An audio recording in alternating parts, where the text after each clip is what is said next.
કેમ છો મિત્રો? નિત્યમ લાઈવમાં આપનું હાર્દિક સ્વાગત છે. મિત્રો, તમને ખબર જ છે કે આપણે જીપીએમસી એક્ટના આઈએમપી એમસીક્યુ સોલ્વ કરીએ છીએ અને લગભગ રોજ આપણો એક વિડીયો હોય જ છે, બરોબર? તો આજે આપણે આ આઈએમપી એમસીક્યુનો પાર્ટ 5 જોવાના છીએ. આગળ 4 પાર્ટ આપણે પૂરા કરી દીધા છે. જો એ જોયા ન હોય તો પહેલા તમે એ જોઈ શકો છો, અથવા તો આ પાર્ટ પૂરો થઈ જાય, આ વિડીયો તમે જોઈ લો, એના પછી તમે એ જોઈ શકો છો, બરોબર? ઘણા બધા મોસ્ટ આઈએમપી પ્રશ્નો આપણે સોલ્વ કર્યા છે અને હું તમને ઘણા બધા પ્રશ્નોની અંદર તો તમને કહું છું કે આ પ્રશ્નો તો એક્ઝામમાં પૂછાવાની શક્યતાઓ વધારે રહેલી છે, તો એના ઉપર પણ તમારે વધારે ભાર મૂકવાનો છે, ખાસ યાદ રાખવાના છે એવા પ્રશ્નો છે, બરોબર?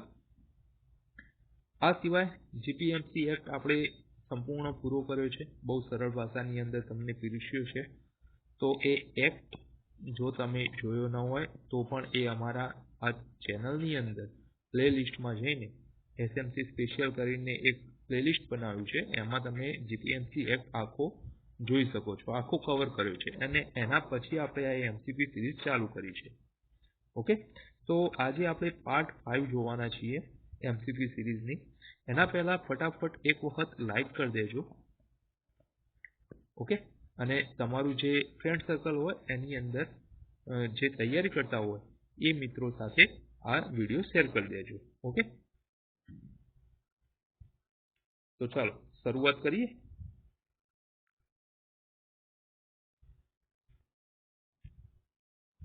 ચાલો, સૌથી પહેલો પ્રશ્ન છે, જીપીએમસી એક્ટની કલમ 63 મુજબ નીચેનામાંથી કઈ સેવા કોર્પોરેશનની ફરજિયાત ફરજમાં આવે છે? જુઓ, કોર્પોરેશનની ફરજિયાત ફરજ એની કલમ કઈ છે? તો 63. તો નીચેનામાંથી કઈ સેવા એ ફરજિયાત ફરજમાં આવે છે? મ્યુઝિયમ અને આર્ટ ગેલેરીની જાળવણી? ના. લગ્નની નોંધણી? ના. સાર્વજનિક નાહવાના સ્થળોની સ્થાપના? ના. જન્મ અને મરણની નોંધણી? આ એના ફરજિયાત ફરજની અંદર આવે છે, પણ શેમાં છે? કલમ 63 મુજબ પૂછ્યું છે, બરોબર? તો અહીંયા બી જવાબ તમારો સાચો આવશે. ચલો આગળ જોઈએ. પછાત વિસ્તારોમાં પાયાની સુવિધાઓ માટે કોર્પોરેશન આવકના કેટલા ટકા સુધીની જોગવાઈ બજેટમાં કરવી અનિવાર્ય છે? મોસ્ટ આઈએમપી પ્રશ્ન છે મિત્રો. પછાત વિસ્તારોની અંદર પાયાની સુવિધા માટે કોર્પોરેશન બજેટની અંદર 10% જેટલી બજેટની જોગવાઈ કરે છે, 10% સુધીની બજેટની જોગવાઈ કરે છે, ઓકે? તો આ 10% તમારે ખાસ યાદ રાખવાના છે. એના પછી છે, હડકવા વિરોધી સારવાર માટે કોર્પોરેશન ક્યારે જવાબદાર ગણાય? જો વ્યક્તિ ગરીબ હોય? ના. જો વ્યક્તિ ઓછામાં ઓછા 1 વર્ષથી શહેરમાં રહેતી હોય? હા. જુઓ, અહીંયા બી જવાબ તમારો સાચો આવશે. આ આપણે એક્ટની અંદર જોઈ ગયા છીએ મિત્રો, બરોબર? આપણે ભણી ગયા છીએ કે જો કોઈ વ્યક્તિ છે એ શહેરની અંદર ઓછામાં ઓછા 1 વર્ષથી રહેતી હોય અને એને હડકવાની સારવાર કરવી હોય તો કોર્પોરેશન એને વિના મૂલ્યે કરી આપશે, ઓકે? જો વ્યક્તિ સરકારી કર્મચારી હોય તમામ કિસ્સામાં આ બધું નહીં આવે. બી જવાબ તમારો સાચો આવશે. ચાલો આગળ જોઈએ. આગળનો પ્રશ્ન વિધાન ચકાસણી માટેનો છે. જોઈએ કયા વિધાનો સાચા છે, કયા ખોટા છે એમ પૂછ્યું છે. પ્રાથમિક શિક્ષણ માટેની શાળાઓને સહાય અને જાળવણી કરવી એ ફરજિયાત ફરજ છે એમ પૂછ્યું છે, બરોબર? તો આ વિધાન સાચું છે કે ખોટું છે? તો આ વિધાન સાચું છે. બીજું, માધ્યમિક અને ઉચ્ચતર માધ્યમિક શિક્ષણ આપવું એ ફરજિયાત ફરજ છે, તો એ સાચું છે કે ખોટું છે? તો એ ખોટું છે મિત્રો, બરોબર? તો અહીંયા તમારો જવાબ આવશે માત્ર એક સાચું છે. આ ફરજિયાત ફરજ નથી, આ મરજિયાત છે. ઓકે, ચલો આગળ જોઈશું. આગળનો પ્રશ્ન છે કલમ 67(3) મુજબ આ એક્ટના અમલ માટેની સમગ્ર સત્તા મ્યુનિસિપલ કમિશનરમાં નિહિત રહેશે. માટેની સમગ્ર કઈ સત્તા? અહીંયા આ ખાલી જગ્યા છે, બરોબર. કઈ સત્તા કમિશનરની અંદર નિહિત રહેશે? કઈ સત્તા એમ પૂછ્યું છે. ન્યાયિક, કારોબારી, ધારાકીય કે નાણાકીય? તો કઈ આવશે? તો કે કારોબારી સત્તા, બરોબર. કમિશનર કયું કામ કરે છે?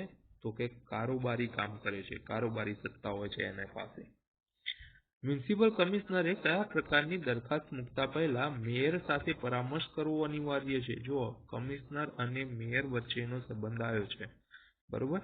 મેં આગળના વિડીયોની અંદર તમને જણાવ્યું છે કમિશનર અને મેયર વચ્ચેનો સંબંધ રેર કેસની અંદર આવતો હોય છે, પરંતુ કમિશનર અને સ્ટેન્ડિંગ કમિટી અથવા તો કોર્પોરેશન વચ્ચેનો સંબંધ અવારનવાર આવતો હોય છે, બરોબર. ચાલો આની અંદર શું જવાબ આવશે? મ્યુનિસિપલ કમિશનરે કયા પ્રકારની દરખાસ્ત મૂકતા પહેલા મેયર સાથે પરામર્શ કરવો અનિવાર્ય છે? તો શું જવાબ આવશે? બી જવાબ આવશે. નીતિ વિષયક અથવા મોટા નાણાકીય પ્રત્યાઘાત ધરાવતા કામો માટે કોઈ દરખાસ્ત મૂકે છે કમિશનર, તો એને મેયરનો પરામર્શ કરવો અનિવાર્ય છે. ઓકે, ચાલો. કલમ 66 મુજબ નીચેનામાંથી કઈ બાબત વિવેકાધીન ફરજ છે? વિવેકાધીન ફરજ કઈ છે? ઓકે, કલમ 66 અંતર્ગત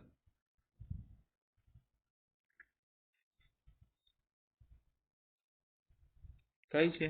તો કે લગ્નની નોંધણી, બરોબર. લગ્નની નોંધણી એ વિવેકાધીન ફરજ છે. અહીંયા તમારો સી જવાબ સાચો આવશે. ચલો આગળ જોઈએ. ખોટું વિધાન શોધવાનું છે.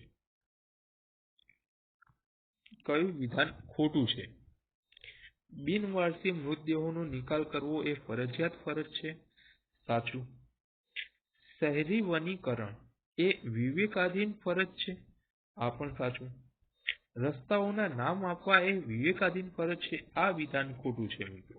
રસ્તાઓના નામ આપવા એ વિવેકાધીન ફરજ નથી, એ કલમ 63 મુજબ ફરજિયાત છે.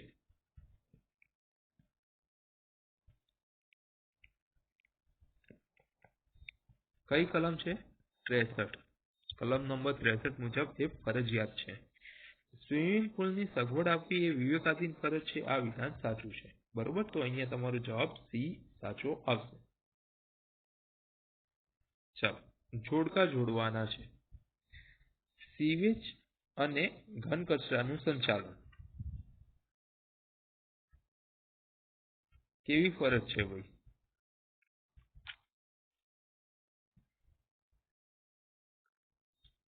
તો કે ફરજિયાત ફરજ છે.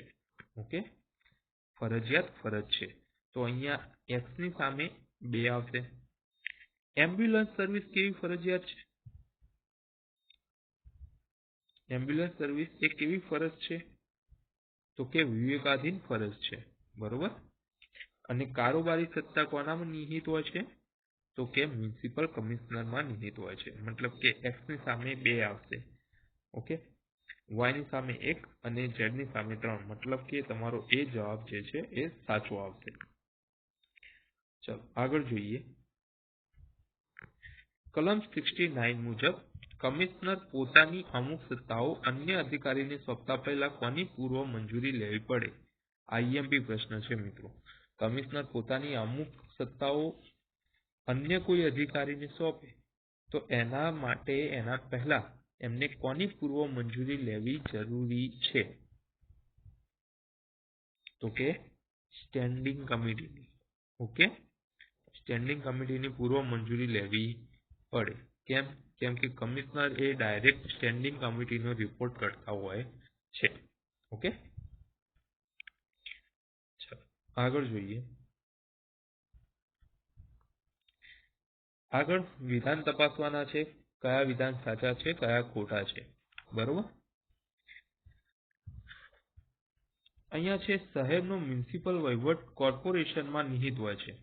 કોર્પોરેશન સિટીનો મ્યુનિસિપલ વહીવટ કરે છે. આ વિધાન સાચું છે. મ્યુનિસિપલ કમિશનર સ્ટેન્ડિંગ કમિટીના આદેશ હેઠળ કારોબારી સત્તા વાપરે છે. ચલો, આ વિધાન સાચું છે કે ખોટું છે? તો કે આ વિધાન ખોટું છે મિત્રો. શું હોય છે? તો કે કમિશનર એક્ટની મર્યાદામાં રહીને સ્વતંત્ર સત્તા ધરાવે છે.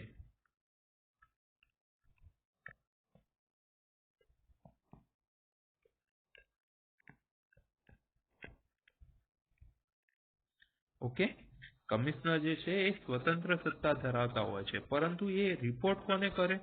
તો કે સ્ટેન્ડિંગ કમિટીને કરતા હોય છે. બરોબર.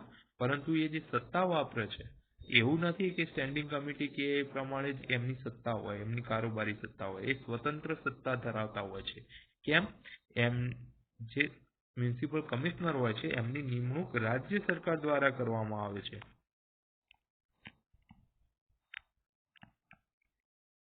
ઓકે, કમિશનરની નિમણૂક રાજ્ય સરકાર દ્વારા કરવામાં આવતી હોય એ સ્વતંત્ર સત્તા ધરાવતા હોય છે.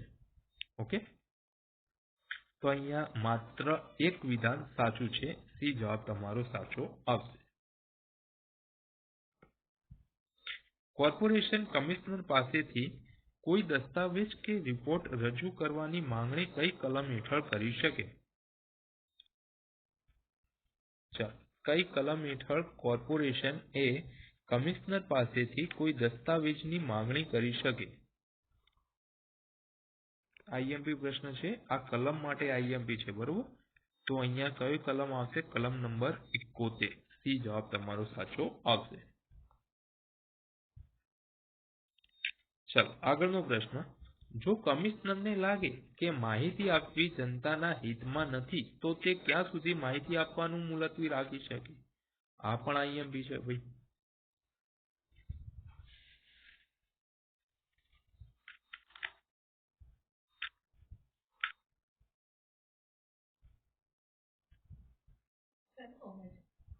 ચલો, આમાં શું આવશે?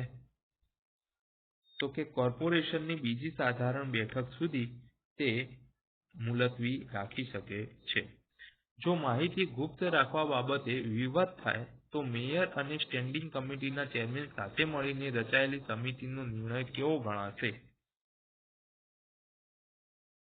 તો કે આખરી અને નિર્ણાયક ગણાશે. બરોબર. બી જવાબ તમારો સાચો આવશે. ઓકે, ચલો આગળ જોઈએ. 15મો પ્રશ્ન છે. કલમ 72 મુજબ કોઈ પણ ખર્ચ કરતા પહેલા કોની મંજૂરી મેળવવી આવશ્યક છે? જો તે બજેટ ગ્રાન્ટની બહાર હોય, બજેટ ગ્રાન્ટની બહાર હોય તો એના માટે એવો કોઈ ખર્ચ કરવો હોય તો કોની મંજૂરી મેળવવી આવશ્યક છે? ચલો, આ પણ આઈએમપી છે મિત્રો. તો કે કોર્પોરેશનની મંજૂરી મેળવવી આવશ્યક છે. સી જવાબ તમારો સાચો આવશે. એના પછી છે કયા વર્ષમાં થયેલા ખર્ચને માટે તે વર્ષના બજેટ ગ્રાન્ટમાં જોગવાઈ હોવી જરૂરી છે? તો અહીંયા તમારો સાચો જવાબ આવશે ચાલુ સત્તાવાર વર્ષના. ઓકે, તો બી જવાબ તમારો સાચો આવશે. આગળ જોઈએ. કયા કિસ્સામાં કલમ 72 ની શરતો બજેટની મંજૂરી લાગુ પડતી નથી? બજેટની મંજૂરી લાગુ પડતી નથી.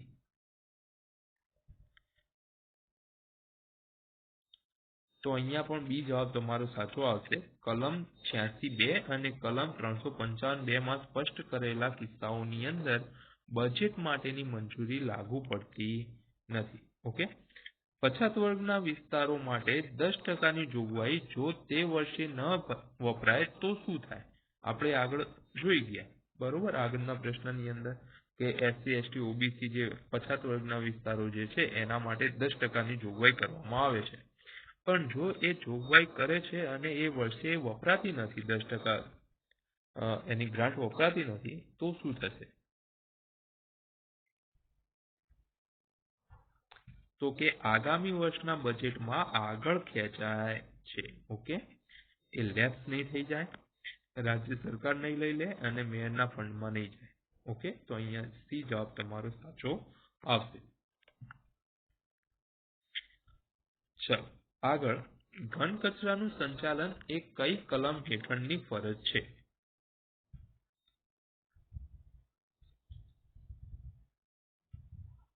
તો અહીંયા તમારો બી જવાબ સાચો આવશે. કલમ 63 મુજબની ફરજ છે. શહેરી વનીકરણનો ઉલ્લેખ કઈ કલમમાં છે? Urban forestry.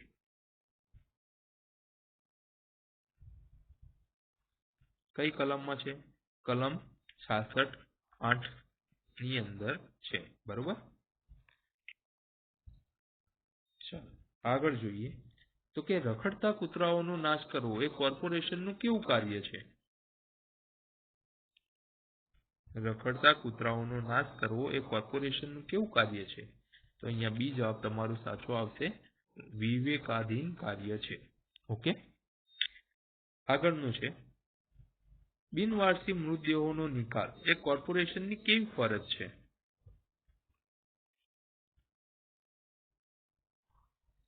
તો અહીંયા સાચો જવાબ આવશે ફરજિયાત ફરજ છે. ઓકે,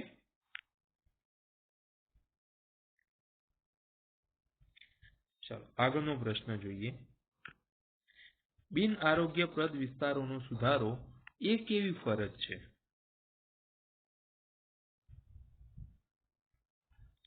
તો કે ફરજિયાત ફરજ છે.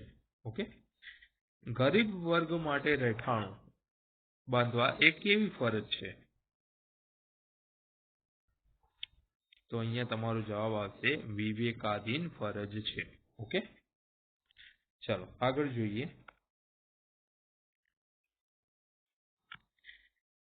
બાવીસમો પ્રશ્ન, ગરીબ માનસિક અસ્થિર વ્યક્તિઓની જાળવણી માટેનો ખર્ચ રાજ્ય સરકાર નક્કી કરેલા દરના કેટલા ટકાથી વધુ ન હોવો જોઈએ?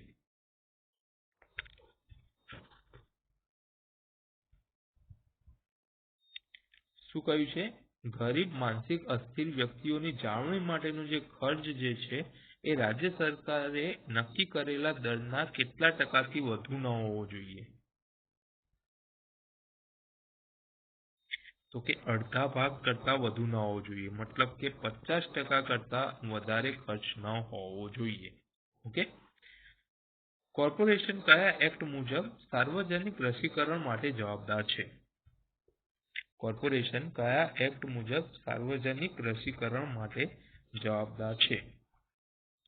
તો અહીંયા તમારો સાચો જવાબ આવશે બોમ્બે ડિસ્ટ્રિક્ટ વેક્સિનેશન એક્ટ 1892 અંતર્ગત. ઓકે, ચલો આગળ જોઈએ. વિધાનો ચકાસવાના છે. મેયર વિકાસ કામોની અગ્રતા નક્કી કરી શકે છે. વિધાન સાચું છે કે ખોટું છે?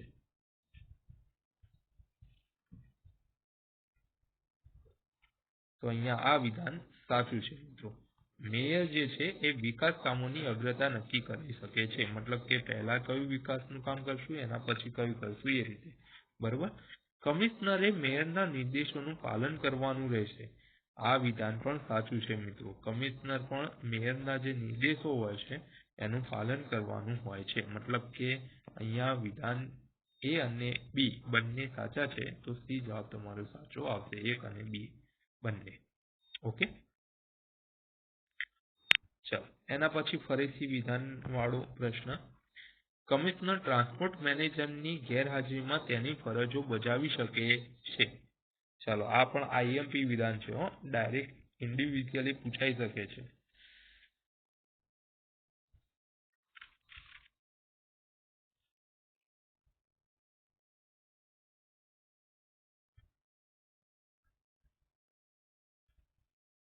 કયું વિધાન સાચું આવશે મિત્રો? આ સાચું છે કે ખોટું છે? કમિશનર ટ્રાન્સપોર્ટ મેનેજરની ગેરહાજરીમાં તેની ફરજો બજાવી શકે છે. આ વિધાન સાચું છે મિત્રો. કમિશનર જ્યારે ટ્રાન્સપોર્ટ મેનેજર ના હોય એ વખતે એના જે કામ હોય એ કમિશનર કરી શકે છે, મતલબ કે એની ફરજો બજાવી શકે છે. ટ્રાન્સપોર્ટ મેનેજર કમિશનરની ગેરહાજરીમાં તેની ફરજો બજાવી શકે છે. અવળું ના થઈ શકે ભાઈ, બરોબર. ટ્રાન્સપોર્ટ મેનેજર કમિશનરની ગેરહાજરીમાં એની ફરજો ન બજાવી શકે. ઓકે, તો અહીંયા માત્ર એક વિધાન સાચું છે, બરોબર, કલમ 57(3)D મુજબ. ઓકે, ચલો આ ખાસ યાદ રાખજો મિત્રો, આઈએમપી છે, બરોબર. કમિશનર ટ્રાન્સપોર્ટ મેનેજરની ફરજો બજાવી શકે, પરંતુ ટ્રાન્સપોર્ટ મેનેજર એ કમિશનરની ફરજો ના બજાવી શકે. ઓકે, ચાલો આગળનો પ્રશ્ન. ટ્રાન્સપોર્ટ મેનેજરની સત્તાઓની સોંપણી માટે કોની પૂર્વ મંજૂરી જોઈએ? કોણ હશે ભાઈ? કમિશનર માટે સ્ટેન્ડિંગ કમિટી હોય, એવી જ રીતે ટ્રાન્સપોર્ટ મેનેજર માટે ટ્રાન્સપોર્ટ કમિટી હોય. બી જવાબ તમારો સાચો આવે. આઈએમપી છે પ્રશ્ન. ઓકે, ચલો. કલમ 71(5) મુજબ ટ્રાન્સપોર્ટના કિસ્સામાં કમિશનર એટલે કોણ? આ પણ બહુ જ ઈઝી પ્રશ્ન છે.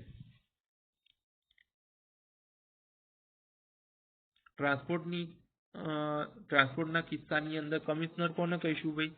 તો કે ટ્રાન્સપોર્ટ મેનેજરને કહીશું, બરોબર. ટ્રાન્સપોર્ટના કિસ્સામાં કમિશનર બરાબર ટ્રાન્સપોર્ટ મેનેજર. ઓકે, ચાલો આગળ જોઈએ.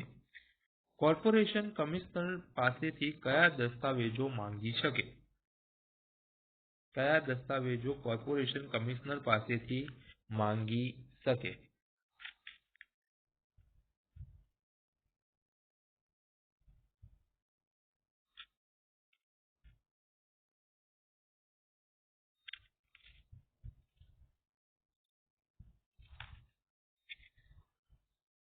કયા દસ્તાવેજો માંગી શકે? કોઈ પણ રેકર્ડ અથવા તો પત્ર વ્યવહાર માંગી શકે, નકશાઓ માંગી શકે, આંકડાકીય માહિતી પણ માંગી શકે, મતલબ કે આપેલ તમામ માંગી શકે. આગળ આપણે આ પ્રશ્ન એક જોઈ ગયા છીએ. કઈ કલમ મુજબ માંગી શકે? તો કે 71 કલમ મુજબ કોર્પોરેશન કમિશનર પાસેથી દસ્તાવેજો માંગી શકે. કટોકટીમાં લગાવેલ પગલાંનો રિપોર્ટ કમિશનરે તાત્કાલિક કોને કરવો પડે? કટોકટીની અંદર જે પગલાં લે છે કમિશનર, એનો રિપોર્ટ તાત્કાલિક કોને કરશે? તો કે સ્ટેન્ડિંગ કમિટી અને કોર્પોરેશન બંનેને કરશે. ઓકે, તો અહીંયા તમારો સાચો જવાબ એ આવશે, સ્ટેન્ડિંગ કમિટી અને કોર્પોરેશન.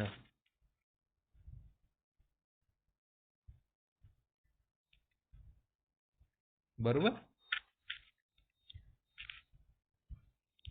ચાલો આગળ જોઈએ. કલમ 69 હેઠળ સોંપવામાં આવેલી ન્યાયિક સત્તાઓના ઉપયોગ પર કમિશનર નિયંત્રણ રાખી શકે? એમ પૂછ્યું છે. તો અહીંયા તમારો સાચો જવાબ આવશે ના. શરત 1 અને 2 મુજબ ન્યાયિક સત્તામાં નિયંત્રણની છૂટ નથી. ઓકે, જે તે અધિકારીને માહિતી આપવા માટે ગુપ્તતાની પ્રતિજ્ઞા કઈ કલમ હેઠળ લેવી પડે? ગુપ્તતાની પ્રતિજ્ઞા માટે કઈ કલમમાં પ્રાવધાન છે? તો અહીંયા તમારો સાચો જવાબ છે કલમ 71(3). બરોબર, સી જવાબ તમારો સાચો આવશે. આગળનો પ્રશ્ન છે. કલમ 66(17) મુજબ મ્યુનિસિપલ સેવકોને કયા હેતુ માટે લોન આપી શકાય? મ્યુનિસિપલ સેવકોને કયા હેતુ માટે લોન આપી શકાય? વાહન ખરીદવા? ના. વિદેશ પ્રવાસ માટે? ના. લગ્ન પ્રસંગ માટે? ના.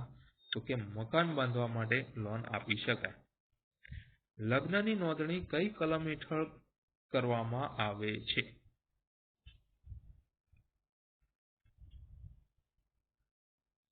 લગ્નની નોંધણી કઈ કલમ હેઠળ કરવામાં આવે છે? તો કે 66(27) મુજબ કરવામાં આવે છે. આઈએમપી પ્રશ્ન છે મિત્રો. બરોબર. લગ્નની નોંધણી 66-27 મુજબ કરવામાં આવે છે. પશુસંવર્ધન કેન્દ્રની સ્થાપના એ કેવી ફરજ છે? પશુસંવર્ધન કેન્દ્રની સ્થાપના એ કેવી ફરજ છે?